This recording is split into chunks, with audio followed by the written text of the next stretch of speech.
Hello বন্ধুরা, আজ আমি দেখো তোমাদের জন্য ফ্রাইড রাইস বানাচ্ছি। দেখো দেখো এটাতে আমি চালটা আগের থেকে সিদ্ধ করে রেখেছিলাম। এই দেখো একটু ঝুরঝুরে টাইপের করতে হবে। জলটাতে তুমি একটু তেল দিয়ে দিতে পারো, তারপরে চালটা 15 মিনিট ভিজিয়ে রেখে আর সেই চালটাকে ভাতের মতো করে নিয়ে সেটাকে রেখে দিতে হবে আলাদা একটা পাত্রে।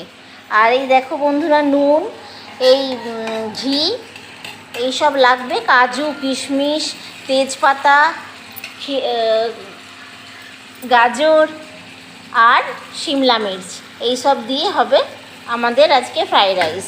এই দেখো তেলের মধ্যে সমস্ত কিছু আমার মা দিয়ে দেখো বন্ধুরা রান্না করছে। দেখো এভাবে এটাকে ফ্রাই করতে হবে, সবগুলো দিয়ে ভালো করে ফ্রাই করতে হবে। এটা দিয়ে দিচ্ছি বন্ধুরা, একটু 1 চামচ ঘি দিয়ে ব্যাস এবার আমি নাম